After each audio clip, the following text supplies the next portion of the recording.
Hello, I'm Lavanya. Welcome to Yura's Infotainment channel. Aliens అనేవి ఉన్నాయి. ఈ మాటను అన్నది వేరెవరో కాదు, ప్రస్తుత ఇస్రో చైర్మన్ సోమనాథ్. ఇటీవలే ఒక పాడ్కాస్ట్లో మాట్లాడుతూ ఆయన ఎన్నో ఆసక్తికరమైనటువంటి విషయాలను తెలియజేశారు. ఇంతకీ సైన్స్ ప్రకారం ఇంతవరకు ఏలియన్స్ అనేవి ఉన్నాయా అంటే సైన్స్ చెప్పే సమాధానం ఒకటే, ఈ భూమి మీద తప్ప మరి ఎక్కడా కూడా విశ్వంలో జీవం ఉనికిని ఇప్పటి వరకు చూడనే లేదు.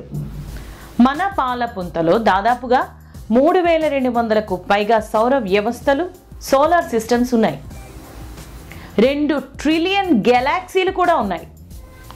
మన విశ్వం 13.5 బిలియన్ సంవత్సరాల పురాతనమైనది.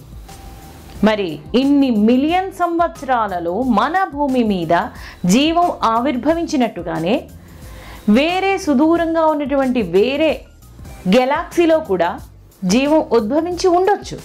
దానికి అవకాశం ఉంది. కేవలం మనం కనుక్కోలేనంత మాత్రాన విశ్వంలో వేరే ఏ చోట జీవం లేదని చెప్పడానికి కుదరదు. ఈ విశ్వం చాలా చాలా విశాలమైనది. అయితే ప్రస్తుతం మనం ఏలియన్స్ గురించి ఎందుకు మాట్లాడుతున్నామంటే, ఏలియన్స్ అనేవి ఉన్నాయి అని ప్రస్తుత ఇస్రో చైర్మన్ సోమనాథ్ ఇటీవలే పాడ్కాస్ట్లో మాట్లాడుతూ ఎన్నెన్నో ఆసక్తికరమైనటువంటి విషయాలను తెలియజేశారు. ఆయన చెప్పిన విషయాలు ఏంటో ఈ ఎపిసోడ్లో మనం తెలుసుకుందాం. సోమనాథ్ మాట్లాడుతూ ఏం చెప్పారంటే, ఏలియన్స్ అనగానే మనకు గుర్తొచ్చే విషయం ఏమిటంటే, ఈ మొత్తం ఈ విశ్వంలో అవి మనుషుల కన్నా చాలా ఎక్కువ ఇంటెలిజెన్స్ ఉన్నటువంటి జీవులు అయి ఉండొచ్చు, లేదా తెలివి తక్కువ జీవులుగానైనా ఉండొచ్చు. అంటే ప్రిమిటివ్ స్టేజ్లో ఉన్నటువంటి ఆర్గానిజమ్స్గానైనా ఉండి ఉండొచ్చు. మనుషులం మనం చాలా బాగా అభివృద్ధి చెందిన జీవులుగా చెబుతూ ఉంటాం. మేధస్సు పరంగా మనం అంత సాధించేసాం, ఇంత సాధించేసామని చెప్పుకుంటూ ఉంటాం. కానీ ఒక్కసారి మనం ఒక 100 సంవత్సరాల క్రితం ఎలా ఉండేవారం అని ఆలోచిస్తే, 1 శతాబ్దం కిందట మాత్రమే ఒక సెల్ ఫోన్ లేదు, ఒక కంప్యూటర్ లేదు, కమ్యూనికేషన్ సిస్టమ్ లేదు, శాటిలైట్స్ లేవు, టీవీస్ లేవు. ఇప్పుడు చూస్తున్నటువంటి టెక్నాలజీ ఏది అప్పట్లో అందుబాటులో లేనే లేదు. అయితే మన హిస్టరీ కేవలం 100 సంవత్సరాలకు మాత్రమే పరిమితం కాలేదు. మన హిస్టరీ ఎన్నో మిలియన్ సంవత్సరాలది. మనిషి ఎవల్యూషన్ గురించి మాట్లాడితే అదొక బిలియన్స్ ఆఫ్ ఇయర్స్ అని చెప్పుకోవాల్సి వస్తుంది. అయితే మనిషి ప్రస్తుతం టెక్నాలజికల్గా అంటే సాంకేతిక పరంగా అభివృద్ధి చెంది కేవలం ఒక 200 ఇయర్స్ నుంచి అభివృద్ధి చెందాడని మనం గమనించుండొచ్చు. అంటే దాన్ని బట్టి మనకు అందుబాటులో ఉన్నటువంటి ఆధారాలను పరిగణలోనికి తీసుకొని మనం చెప్పగలుగుతున్నాం. సపోజ్ మనం భూమి మీద జీవరాశులు ఉన్నట్లుగానే వేరే మరేదైనా గ్రహం మీద ఈ విశ్వంలో జీవులు ఉండి వాటికి కూడా సాంకేతికతలు ఒక 1000 సంవత్సరాల నుంచి అవి టెక్నాలజికల్గా చాలా బాగా అభివృద్ధి చెందాయి అని మనం అనుకుంటే, అప్పుడు అవి కూడా డెఫినెట్గా చాలా చాలా ఎక్కువ మేధస్సును కలిగే ఉండాలి. ఎందుకంటే మనుషులకు సాంకేతికతలు ఒక 100-200 సంవత్సరాల వ్యవధిలోనే ఇంతగా టెక్నాలజీ అందుబాటులో ఉన్నప్పుడు, అదే ఇంకొక 100 సంవత్సరాలకు అంటే 2124 సంవత్సరంలో మనిషి చేతిలో ఎటువంటి అద్భుతమైన టెక్నాలజీ ఉంటుంది, ఎంత సాంకేతికత అందుబాటులోనికి వస్తుందో ఆశ్చర్యం వేస్తుంది. సో మనకన్నా 1000 సంవత్సరాల ప్రగతి సాధించినటువంటి ఏలియన్స్ అనేవి ఎక్కడైనా ఉంటే, బహుశా అవి మనం ఇప్పుడు ఈ యూట్యూబ్లో వీడియోలో మనం ఏమేమి మాట్లాడుకుంటున్నామో అవి చక్కగా వింటూ ఉండొచ్చు, చూస్తూ ఉండొచ్చు. ఎందుకంటే అవి మనకన్నా 1000 సంవత్సరాలు టెక్నాలజీ పరంగా అడ్వాన్స్డ్ అని అనుకున్నాం కదా అంటూ నవ్వుతూ చెప్పారు ఇస్రో చైర్మన్. మరి అలాంటి స్థితిలో వాళ్ళు మనల్ని ఒక వానపాములుగా ట్రీట్ చేయొచ్చు. ఎందుకంటే మనకున్నటువంటి మేధస్సు వాటితో పోలిస్తే నథింగ్. కాబట్టి అందుకే నేను అనుకునేది ఏంటంటే, గ్రహాంతర వాసులు అనేవి మన భూమి మీద కూడా ఉండి ఉండొచ్చు, మనతో పాటుగా మన మధ్యలోనే ఉండొచ్చు.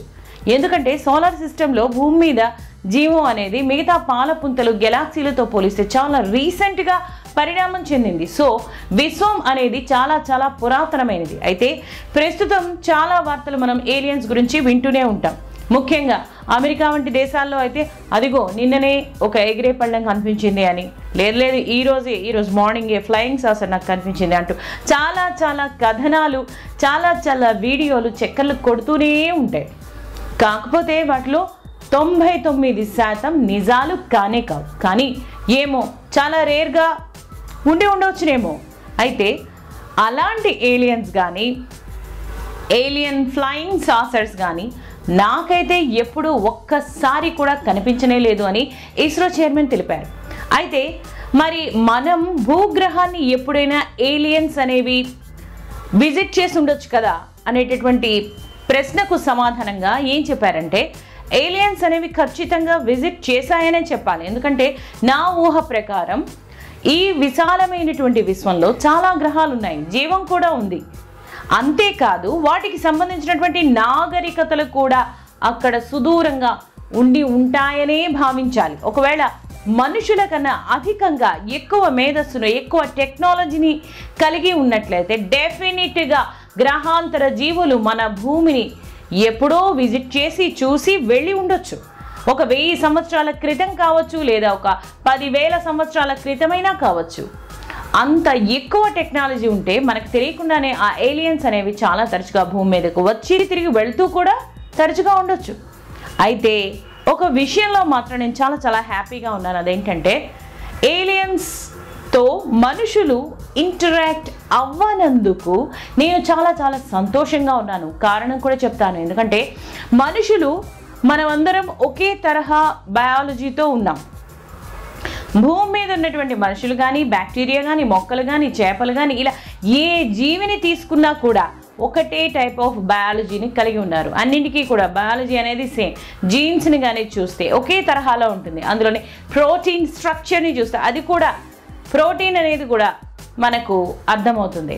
అయితే భూమి మీద జీవం అనేది ఒక కణం నుంచి ఇలా పరిణామం చెందింది. అయితే మన భూమికి దూరంగా ఎక్కడో వేరే గెలాక్సీలో పరిణామం చెందిన గ్రహాంతర జీవుల్లో అయితే వేరే తరహా బయాలజీ ఉంటుంది, వేరే తరహా ప్రోటీన్ నిర్మాణం ఉంటుంది.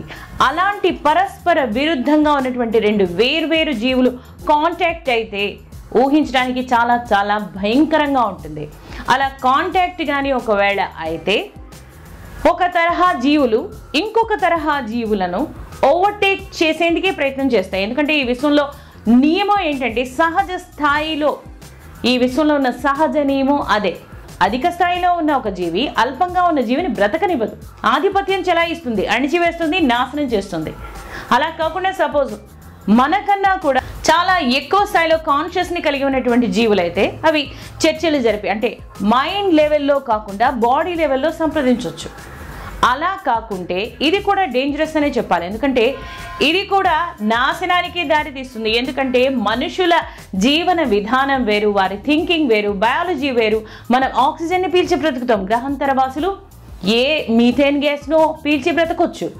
అలాగే ఒక నాసా డాక్యుమెంటరీ ప్రకారం ఏలియన్స్ అనేవి మన గాలిలో తేలుతూ కూడా వెళ్ళి ఉండొచ్చు.